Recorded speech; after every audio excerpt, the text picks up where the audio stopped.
sold the idea that financial independence is all about some number on your account statement, or even worse, that you don't qualify because of where you started out. That's just not true. It's not about some well-kept secret of the wealthy. It's about finding the right information and knowing how to apply it. On the Get Ready for the Future show, we're answering your questions so you can start making real financial change today. The journey to true financial independence begins right here, and it starts with you. Directing people on a path to discover, protect, and share true financial independence. Welcome in to another edition of the Get Ready for the Future show. We are glad to have you along no matter where you get the show. Thanks for spending about a half hour with us to get more educated about your money. We've got some questions teed up again. We're going to dive into that in just a moment. John Shrewsbury, GenWealth co-founder, with me today on the show. And John, before we get into it, you know, we are both, I hate to break it to you, you already know this, getting up in years, right? We're getting older. I'm very well aware. You're a little bit ahead of me on this, but you know, you're very often say that you got to keep learning, right? No matter your age, you got to keep learning. You got to keep doing new things. I don't know that I would call this, well, there was some learning into it, but for those of you who watch the show online on our video version, you may notice I don't have my glasses on today. I noticed that. Yeah, I went contacts about really? 2 weeks ago. Really? This may be the first time I've actually done the show without the glasses because that's been the learning curve. They've been a little problematic. You know, when you go 52 years in your life and don't poke yourself in the eye, it's hard to get used to doing that. Yeah, or to walk around with something in your eye all the time. That too. But that's why I haven't done that. You haven't done that. Well, I'll braver soul than I. I'll probably still always have the glasses occasionally because your eyes get tired. But for people who wear contacts, they understand this, that there's great flexibility in it. I really enjoy.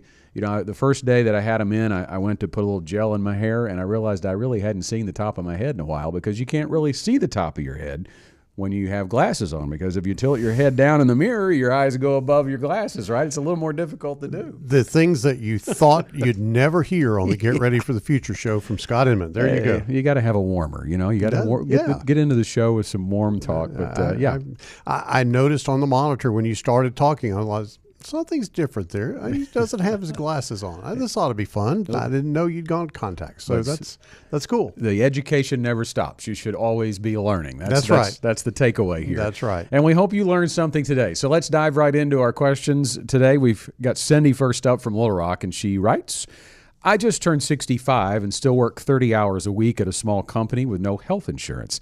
I know I need to sign up for Medicare, but I'm confused about what parts I really need and what it's going to cost me monthly. Can you help me? Yes, we can, Cindy. Thanks very much. We certainly would recommend that you get with somebody that can help you walk through what's right for you in determining the plans, but we can definitely have a general education discussion about Medicare. You know, turning 65 doesn't mean you're automatically covered, and missing the Medicare deadline could cost you for life. So, John, here's really diving in, we need to talk about the specifics in defining the Medicare coverage and every step of the way that Cindy needs to be aware of. Yeah, let's kind of break it down just a little bit. There are many parts of Medicare. Part A Medicare, it covers the hospital visits, essentially. And Part A Medicare is free. And that's what you definitely need to sign up for right off the bat is Part A Medicare and Part B Medicare, because you are uncovered at this particular point in time. Sometimes when you are still working, you can sign up for Part A, and that becomes your primary hospitalization coverage, and your health insurance coverage becomes Part B. But at this particular point in time with Cindy, she needs to sign up for both. The time frame for signing up is a 7-month window, and that 7-month window surrounds your 65th birthday. So 3 months before you turn 65, including the month that you turn 65, and then 3 months after you turn 65. So there's that 7-month window, 3 months before, the month that you turn 65, and 3 months after, that you can sign up, no harm, no foul, so to speak, with Medicare. Now, you don't pay any premium for Medicare Part A, but you do pay a premium for Medicare Part B. And for Medicare Part B, it's roughly, if you make under $103,000 a year in income, if you're single, then that premium for Part B is about $175 a month. month. But if you don't sign up for Medicare Part B within that 7-month window, then you could have a permanent penalty from Medicare of an additional premium that you have to pay from now on. That's what Scott was talking about, that it's going to cost you for life if you're not on top of it. I have no idea, Scott, why they make this incredibly complicated for folks that are in their 60s. You know, it's really odd how the government seems to make it more difficult, but that's essentially what we're dealing with there with Part A and Part B. Now, Part B covers doctor's visits, outpatient coverage, things like that. There's also a Part C and D. Part D is your prescription drugs. And so there are a lot of different areas there that you want to be sure to take a look at. But you do sign up for Medicare through Social Security. Social Security website is a great place to go to get that information. You could schedule to go see folks at Social Security, but I'm not real sure why you'd want to put yourself through that process. But, you know, it's a long wait periods and things of that nature. Nothing wrong with the folks at the Social Security office, but it is literally that easy to miss this. So I think Cindy is jumping in here and asking the right questions right now, but Cindy needs to be sure to get on it. If she just turned 65, then time is ticking. Yeah, she needs to hurry up. 3 months past the month that you turned 65, and she tells us in the question that she just turned 65. Now, assuming her question, let's kind of circle back. I want to real quick on the Part B discussion, because we talked about you got to sign up for A. There's no cost to that. That is really just hospital coverage for you. And she said she works at a small company with no health insurance. She doesn't tell us, John, that she's single or that she's married. And if she is married, and so this is really for other people listening, maybe not Cindy, but if you are married and you are on your spouse's plan, if you have no health insurance coverage yourself through your employer, but you can be on your spouse's plan, you can delay the enrollment for Part B. Yeah, and that's another complexity of this, is that if you are on your spouse's plan, then that rule doesn't apply. But if you are single, or if your spouse doesn't have coverage and you're just trying to figure all of this out and trying to get some coverage, then you need to jump on it as quickly as possible. About $175 a month, as we said, Scott, but this is means tested. So as if you make more income than $103,000, it's going to cost you more premium for your Medicare coverage. Yeah, and there are some brackets online you can take a look at there. We don't have them here in front of us, but that is something that we really should discuss too here, because it does point back, as everything always does, to the need for holistic retirement income planning, because we don't know anything about that. This is a question in a vacuum that Cindy is asking us about Medicare. But when she does eventually retire, and if she's married or someone out there is listening and they are going to have joint income and potentially be withdrawing from their retirement accounts, knowing where you stand on that overall retirement income makes a difference on your Medicare premium. And you have to watch that, John, especially here's where we see clients or potential clients or people potentially get into trouble if they don't watch, is if they delay those withdrawals and then eventually they hit RMD age. Yes. And then they have to take it out. Now you have no control over how much the government is going to require you to take out of your IRA or 401k. And if you have saved significant assets, that RMD can be large. And if it is, it can put you into a higher tax bracket, potentially increasing your Medicare premiums. Let's also cover one other thing. Yeah. Medicare does not cover long-term care expenses. So if you are in a situation where you've got a chronic illness and you need constant long-term care, either home health care or nursing home care, Medicare does not generally cover that. Now, there is some rehabilitation care that could be done in a nursing home, but that's very limited under Medicare. Medicare does not cover a chronic illness. So what's the big chronic illness when you're older? You know, you fall and break a hip, or you break a hip and fall, depending on whether you have osteoporosis or not. That is not something that, if you have to go to a nursing home for, that is not something that Medicare is going to step in and cover. If you have just a general decline in health and you can't do 2 of the 6 activities of daily living, you may need nursing home coverage, may need nursing home care, but Medicare is not the place for that. Long-term care is the place for that. And for folks that are in their 60s, 60s, you're facing kind of a problematical issue of long-term care because it's very expensive. So we would say to folks that are in their 40s and 50s, begin thinking about this long-term care thing so you can get ahead of the premium on that and not be paying astronomical premiums for long-term care in your 60s. We've quoted it before, the Fidelity study that says the average 65-year-old will have to have about $300,000 plus that they'll need to spend in out-of-pocket medical costs in retirement. So obviously Medicare does not cover near everything that the average senior is going to have to pay for. So to finish up Cindy's question, she asked about what it's going to cost you. Well, it's going to cost you big if you don't get on it, Cindy, and go ahead and apply and enroll, rather, in Part A within the next 3 months, because you just turned 65, you told us. The average premium for Part B is going to be about $180 a month if you make less than $103,000 annually. And according to NerdWallet, Part D, the average is about $50 a month. And if you pick an Advantage plan, the average is about $20 a month. So you're looking at somewhere in the neighborhood of $250 a month on average that you'll pay for Medicare premiums. Thanks for the question, Cindy. And a reminder, if you'd like to get more educational info about your finances, you can subscribe to our YouTube channel for exclusive content you can't find anywhere else to help you discover, protect, and share true financial independence. That's what we're all about here at GenWealth Financial Advisors. Just search for us on YouTube. Next up, it's Clark via text. With everything getting more expensive, I'm worried our retirement plan won't hold up. We've saved around $1.2 million and plan to retire in 4 years. Is the 4% withdrawal rule still a good benchmark, or do we need a new approach?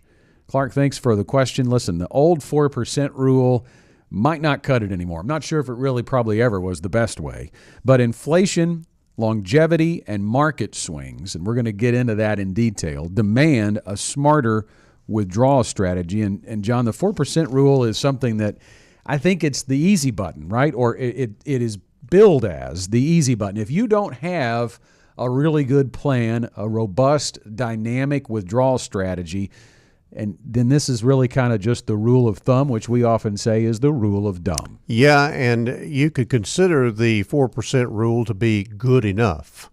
Well, do you want a good enough retirement, or do you want an excellent retirement? I've never really subscribed to the 4% rule because it simply did not make any sense. And let me give you a reason why it does not make sense. If you start out with $1 million and it's 4% withdrawal, then you could withdraw $40,000 a year.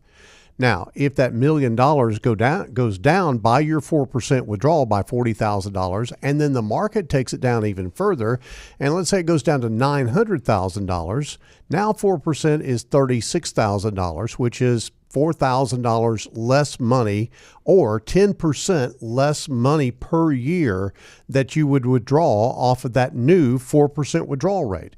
That math doesn't work at the grocery store. It doesn't work anywhere but on a spreadsheet. Works fine on a spreadsheet because theoretically everything's fine because you just withdraw less. But you and I both know that if your paycheck took a 10% cut today, you'd be in trouble. You would not really feel good about that. And you don't want to be in a situation in retirement where your paycheck takes a pay cut. And so there has to be a better way than that, Scott. And that's why I, throughout my entire career in the financial services industry, have never subscribed to the 4% rule. I've always thought that it was something that somebody came up with just to throw something out there for people to latch onto, but it is not good enough for your retirement. And let's be clear, too, to drill down on this, John. It's not really the 4% part of that. It's the withdrawal from the portfolio that could be going down in value while you're withdrawing. And that is risk number one. It's called sequence of return risk. That's right. A sequence of return risk is something that most people aren't even aware of. And here's the sum total of it. As you sit here today, let's say that you're ready to retire today. Do you have any idea what the markets are going to do tomorrow, next week, next month, next year, for the next 5 years? Well, it's incredibly important how those markets perform if you're withdrawing from a market-based investment. What we would subscribe to is something completely different, and it's called a flooring and bucketing strategy. And the flooring and bucketing strategy, first of all, establishes guaranteed income to take care of your guaranteed expenses in retirement. What are guaranteed expenses? They're very simply food, clothing, transportation, shelter, taxes, insurance, all the things that are necessary for you to live your life in retirement. Those guaranteed expenses need to be met with guaranteed income. That is the flooring part of that strategy. The bucketing part of that strategy is where you have discretionary spending above and beyond your basic living expenses and also inflation adjustments.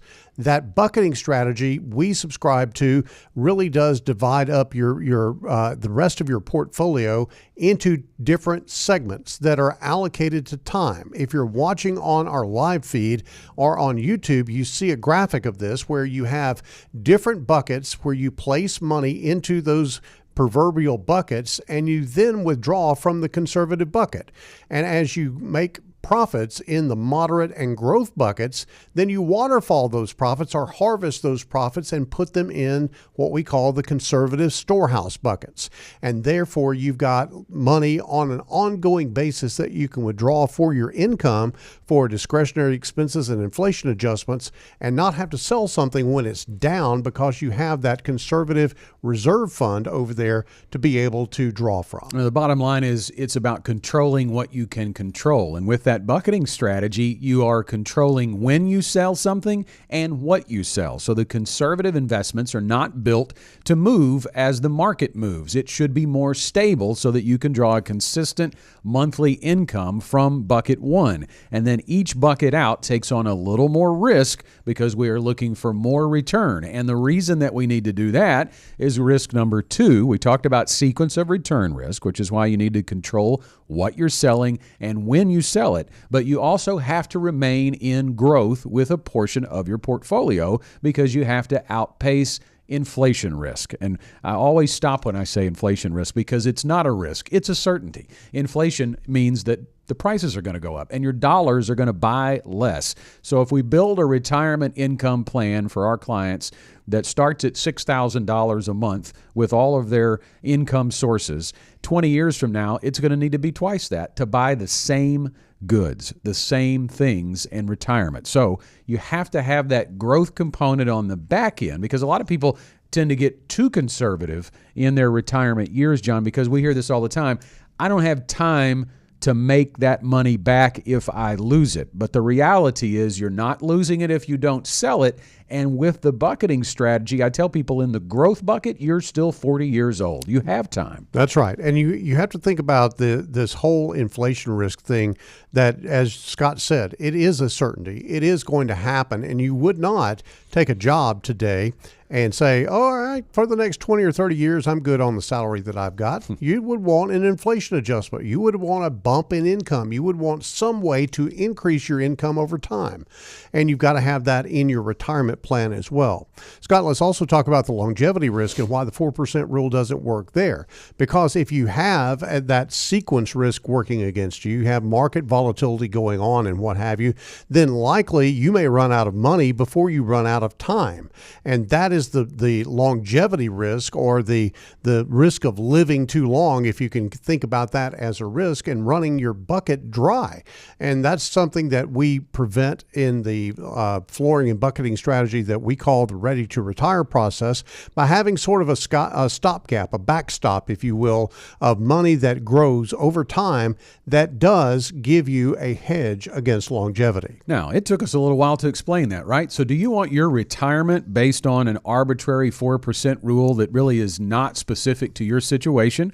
Or do you want a retirement income plan that is built to engage and defeat inflation risk, sequence of return risk, longevity risk, and has guaranteed income to meet all of your monthly expenses so that you know, regardless of what the market is going to do, you are going to get the money you need on a monthly basis to pay your bills, to just have a basic lifestyle. And then above and beyond that, discretionary income for everything that you want to do, the fun part of retirement. If that sounds better to you, you can walk through the GenWealth Ready to Retire process with us. It is easy to get started. Just call us toll-free, 866-653-PLAN.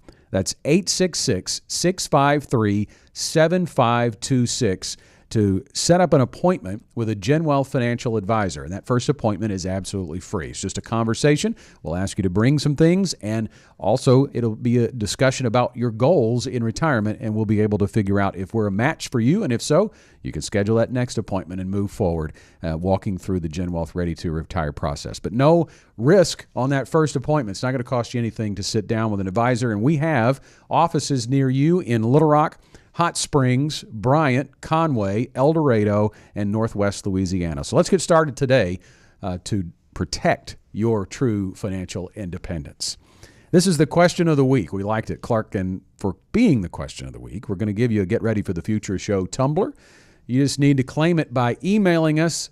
Send it to show@getreadyforthefuture.com. And if you've got a question for us, maybe you could be the question of the week, and maybe we'll use it right here on the Get Ready for the Future show. Just get it to us by sending us a text or a voicemail to 501-381-5228. Got to have those tumblers. Yeah, sometimes I have it on the table, but I didn't have one today. You know, everybody takes them out of the kitchen, and I can't find them all day. Well, that's typical. But we'll have one for you, Clark. I know there's an extra box around here somewhere. Next up, it's Jeremy from Cabot. I'm 60, and my company just offered me a $180,000 early retirement buyout. I have about $700,000 saved and a small pension. I wasn't planning to retire for another 5 years. How do I know if taking this deal is a good idea?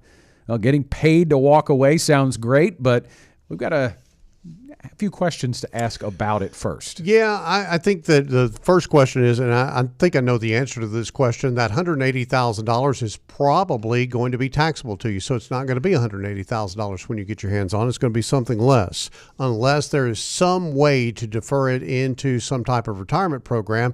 But knowing the rules of retirement programs is probably not a way to do that. So I think that first of all, you've got to see this for what it is. It is $180,000 gross, and then that's going to sit right on top of your other income. So the taxes that you pay on this could probably be as high as 37% on the federal level, Scott. So that's a number one thing. But I think the question that you're asking is, okay, should I go ahead and retire, or what should I do with this? I think that really does begin with sort of the mantra that we have all the time when somebody's thinking about something like this is, what is your income need? Yeah, we don't know, Jeremy, how much retirement planning you've done to this point. You're telling us that you were not expecting to retire for another 5 years. Do you know what income was going to look like for you then when you layer in your Social Security, and if you're married, your spouse's Social Security, that small pension that you're talking about there, how much is that? Is there going to be a cost of living adjustment on that, or is it going to be flat for the duration of your retirement life? Questions that need answering, but really, overall, that $700,000 that you have saved, we have to determine how do we need to utilize it and how much income can it provide you above and beyond what you already have through Social Security and a pension. And if that income can be sustained from age 60 through the end of life, then you might be good to go, and you might not have to actually sustain you from now, because obviously some of that buyout, if not the after-tax portion, can be used to bridge the gap potentially. But you need to know those answers. So really, you have to get to the end and work backwards. Well, and also, if you read through the details of Jeremy's question, he's 60 years old. So even if he's going to retire at 67, he is in what we call the retirement red zone. Yep. He's got to be careful about what he does. He doesn't need to back up as far as retirement is concerned. And I think that there is going to be a need, in my mind, for Jeremy to have at least another job, maybe take this buyout and look at another job so he can add to his retirement savings and continue to grow that retirement savings as he gets toward retirement. But Jeremy needs to think through how he can best protect that $700,000 and still grow it, not put it in a fixed income something, but still grow it, but protect it against a market loss. So as time rolls on and he gets closer to retirement, he doesn't do what they used to call have your 401k turn into a 201k. Yeah, and that's a great point, because we've showed the data and the survey information before that the average person thinks they're going to retire at 65, but the average person in America actually retires on average at 62. Yep. And there are all kinds of reasons for that. Health is one of them, but job loss is chief among them. So that's a great point about the retirement red zone, John, that if you're thinking, hey, I'm going to retire at 65, you're probably in a higher growth strategy because you think you've got more time than in Jeremy's case, he may actually not have that time. Yeah, and the other thing that kind of troubles me, Scott, is that, when a company decides it's time for you to move on and maybe retire and offers you an early buyout, that's all about them. That's all about their terms and their situation, and it's better for them if you move on. But is it better for you? I think that's the real question Jeremy's got to sit down and be sure he gets an answer to, because you shouldn't necessarily be, swung in your direction by whatever's good for the company. You have to think about you, not necessarily, oh, well, this just came along and I'm kind of a victim of circumstance.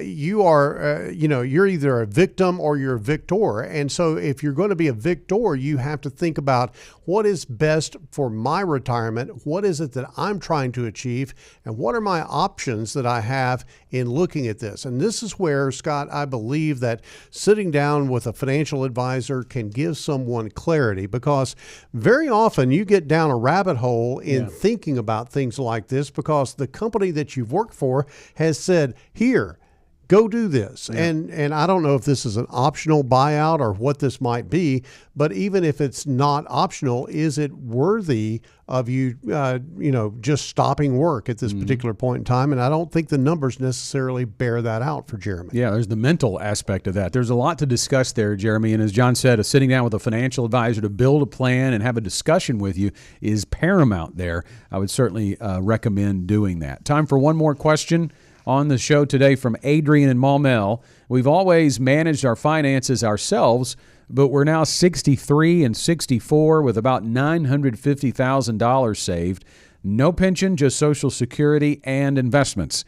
How do we know if it's time to bring in a financial advisor? Well, you built a solid nest egg there, so congratulations, Adrian. But now the stakes are higher. When should you bring in a pro? Well, first of all, I would say it is always advantageous to begin a relationship with a financial advisor. No matter what age you are, they can add great value to your finances, not just from an investment perspective, but help being there for you to make big decisions in life. But having said that, if there is a prime time, if there is a pinnacle moment to hire a financial advisor, to find the right fit for you, I think Adrian is sitting right in it right now. Yeah, this is not a time to have, I don't know, Uncle Eddie or whoever to give you financial advice. And it's certainly not time to get financial advice from someplace like TikTok by some guy that's about 30 years younger than you that has something that he wants to sell you.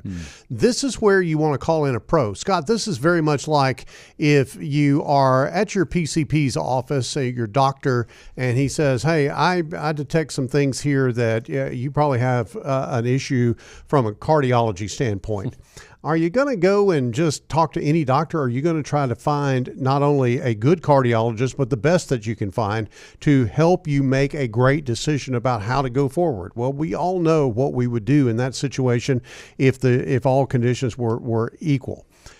This is a situation where you've got to find people that not only are in the financial advice business, but people who have been there and done that in terms of helping people to retire successfully. And that's why we do what we do at GenWealth Financial Advisors. Scott, our client roles are full of folks that have retired and retired successfully. Now, that's not necessarily promissory from the standpoint that you're going to retire successfully. There's a lot involved in that, but you have got to be in the situation where you get credible help, people who have been there and done that and understand all of the aspects of retirement, because retirement is not just putting money into an investment account and drawing it out. That is we talked about the 4% rule earlier. That's what that is. Retirement is a very well-crafted strategy and plan for making your money last over your lifetime, being secure in terms of providing income to meet those guaranteed expenses that you're going to have in retirement, but also to be able to keep up with inflation and to be able for your money to last throughout your life. You definitely, Adrian, want to build a retirement income plan before you retire. But ideally, it's when you enter the retirement red zone. So you don't tell us exactly when you're going to retire, but we're going to assume it's pretty soon if you're 63 and 64 in the couple there. But the retirement red zone, John mentioned it on the last question. What is that? Well, we define it as once you're inside of 10 years from your projected retirement date, which I would certainly assume you are, the investment strategy needs to change. To say it another way, you're moving from accumulation to distribution. And if you think of that term, the red zone, I think of football. That's my favorite sport that involves a red zone. And what is the red zone? It is when the ball gets inside the 20-yard line, right? In between the 20s, the play calling's pretty wide open. If you talk to an offensive coordinator, they'll tell you you can call just about anything you want to call because you have the whole field to work with. That's your pre-retirement years. But when you enter the retirement red zone, just like when the football gets inside the 20-yard line, the play calling changes. It gets more restrictive. There are fewer options because you don't have the whole field to work with. And in your retirement life, you don't have that time to do it again, to have a do-over in case something goes wrong. You only have one shot at it. And you talk about red zone efficiency. That's a percentage that gets measured on the football field. And obviously, an offense wants to be scoring every time. You got to score every time when you are in retirement. Scott, let's also talk about the emotional part of that, because as you get closer to retirement, your livelihood depends on the moves that you make, and that can create all kinds of emotions for you. But what you really want is someone who has an objective mind, someone who is not attached to it emotionally, but is going to employ logic about how you manage your finances going forward. And there's a very specific way that we manage finances for retirees here at GenWealth. We've been doing it for now on to 20 years. And it is something that we take a lot of pride in because we've done a lot of study about that. And it's that logical, reasonable thought process that comes into play. Let's talk about this recent downturn that we've had in the market. Mm-hmm. If you had felt emotional about that, then you would have sold when the market was bottoming out. Well, you would have missed this 14, 15% run-up that we've had in the market if you had done that. And that is something that we just did not have a problem with. We have people ask us all the time, man, I bet you're getting calls all the time about what the market's doing. No, not really. That's just not how we coach our clients to behave. Yeah, and when you think about it, Adrian says they have $950,000 saved, and that is a very important number. But it is not the only number. And I think that's where people fail in retirement is they focus on the account value. And Adrian, if you are fully in on the market and you took that big hit, I'm sure that it definitely made you feel like I can't retire this year because I've lost too much money.